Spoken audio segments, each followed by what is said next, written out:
Well, this just in, more news out of Ann Arbor today with Michigan firing linebackers coach Chris Partridge.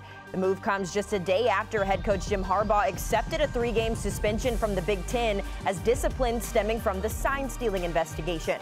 As for Partridge, the school did not specify why he was let go.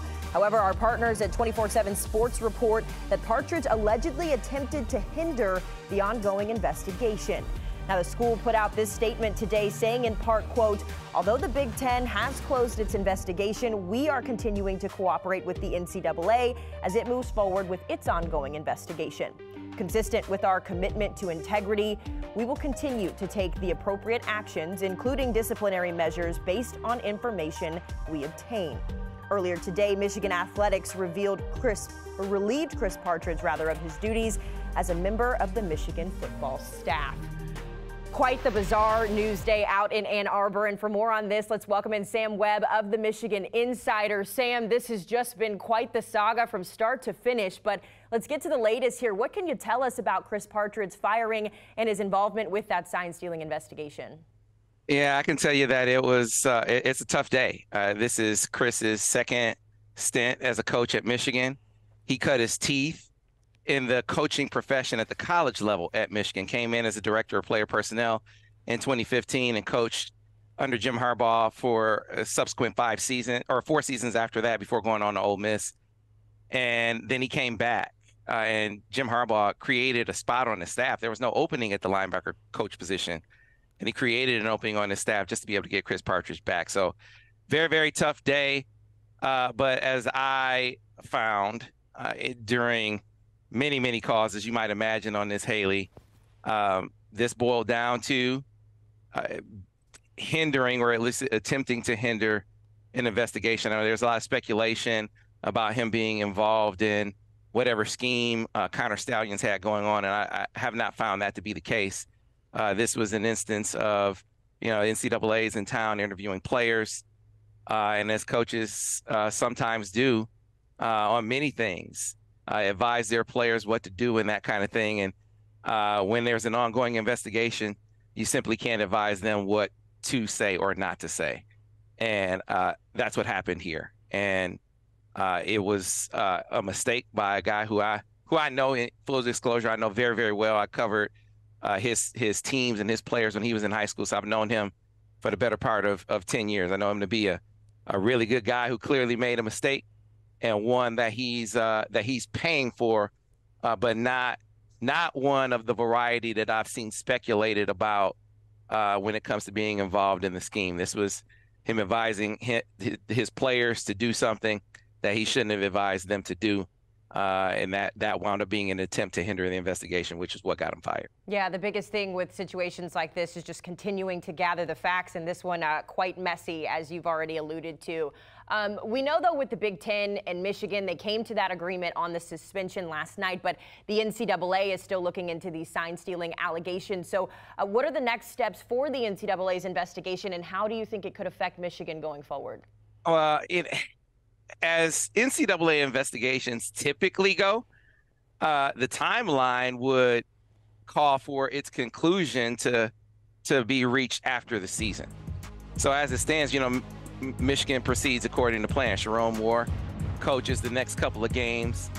Jim Harbaugh is back at the helm for if Michigan wins out for the Big Ten championship game, and then ultimately the playoffs, and then the resolution for this from a punishment standpoint is reached then, and you can apply these 3 games that Michigan is serving right now, or Jim Harbaugh is serving right now.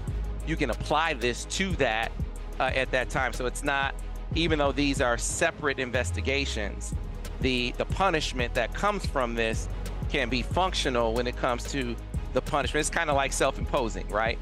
So when you self-impose in advance of an NCAA's official rendering a penalty, you can apply that self-imposed sanction as credit towards like time served kind of thing. So I imagine that's part of what Michigan had in mind here. And then, as I said yesterday when I was on, anytime an investigative body can put a magnifying glass on your program, and they are intent upon looking, I don't care what program it is, they'll find something.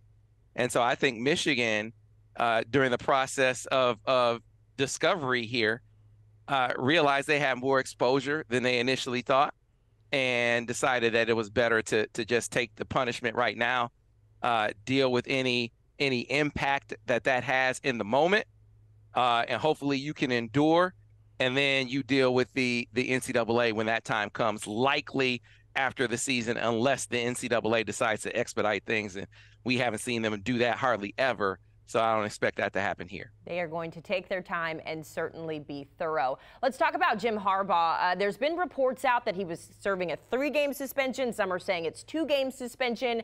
Regardless, he won't be on the sideline on Saturday or for the rest of the regular season. But what does the suspension, or what does his outlook look like going forward, especially when you start thinking about the Big Ten title game or the college football playoffs? Will anything be affected with Jim Harbaugh in that matter? Yeah, so the suspension was for the rest of the regular season. So that's 3 games in total if you count the Penn State game. He will not be on the sideline for the Maryland or Ohio State games. He can be with the team and coach the team during the week. He can travel with the team this week, but he cannot be on premises on site at the game. And so, it's a circumstance that this coaching staff got some reps with early in the season. And those reps, I think they were valuable for the Penn State game, but I don't think they were total preparation for what happened with Penn State. Because Haley, I'm convinced that I don't think they prepared like Jim Harbaugh wasn't going to be on the sideline for that game. I think they expected to get that restraining order. As a matter of fact, I know they expected to receive that restraining order. So that was an on-the-fly reaction to not having your coach an hour beforehand. Even when the suspension came down the day before, I think they were just convinced that he's going to be on the sideline. I think they practiced all week like he was going to be on the sideline. So you saw real live battlefield reactions and decisions by that coaching staff. This will be different this week because they'll be repping, or they have repped all week, knowing that Jim Harbaugh won't be on the sideline. So some of the miscues, some of the delays that you saw getting plays in last week, I don't think that happens this week. I know it's not the same kind of environment nor the same opponent, but I think the fact that the preparation will be different will help them. And certainly that's true of Ohio State, to have 2 games under your belt with these reps. You're at home, right? And, the belief around Michigan parts is Ohio State had a lot to do with the scrutiny that's on them now. Even if there is some guilt here and exposure here, that the scrutiny that's on them now, I think the belief in Ann Arbor that a lot of that started in Ohio State. So it raises the stakes and the focus in that game, and I think will make it that much more entertaining. But as far as Jim Harbaugh after that, he'll be back, assuming Michigan makes it to the Big Ten championship game. He'll be back for that and the playoffs. And then, you start getting into the questions of the same kinds of ones that we were asking before. Does he get so tired of what has gone on with the NCAA and, of course, now the Big Ten, that he says, okay, I'm going to try like you wouldn't believe to go to the NFL? There are no signs up to this point of that being the case, but you have to ask, will he start to think that way based on how things have unfolded to this point? So right now, I think the focus is on what's immediately in front of them. That's the Maryland game. Then you get ready for Ohio State. You win that game, and then now you're talking about the Big Ten championship game and the playoff. And if all those things go well, then maybe concurrent with that, the administration and Jim Harbaugh are talking about getting an extension done before the NFL comes fully into play. That would be an ideal scenario in the eyes of a lot of fans. I just don't know that we are dealing with ideal circumstances right now, which is why I can't say you can count on that being the case. Sure. Before I let you go, I want to ask you about the team morale. We saw last week all of the guys going on social media saying #bet. You saw the emotion after that win. How much have the suspensions and the news and everything that's been swirling really affected the team and the coaching staff as they just try to get through this season? Because they're having an incredible season on the field, but you got to think that a lot of this stuff is possibly playing a toll on them. Yeah, it's a great question. Great question, Haley. I think for the most part, the players have done a great job of compartmentalizing. I think they've been conditioned to do that. because, they're on a team coached by Jim Harbaugh, who every year there are NFL rumors, right? So those guys have gotten used to kind of tuning out the noise to the point where if you talk to some of the veteran guys, like I have over the years, they start to counsel the newcomers, the freshmen and the transfers about how you deal in a program like this. You just tune it out. So I think they were ready for the kind of distraction. Well, it might be a distraction for other programs. They were ready for it not to be a distraction for them. And so the first 3 games, did you notice he weren't there? Yeah, it's your head coach. But for the most part, it was business as usual.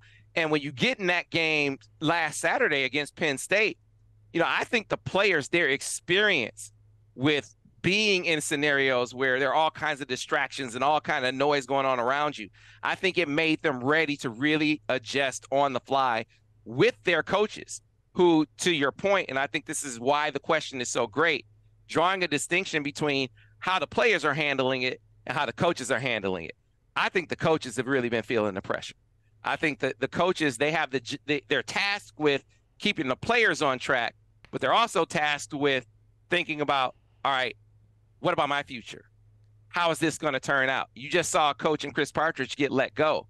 I think all of these things are running through their minds as they're trying to keep a team on a championship track.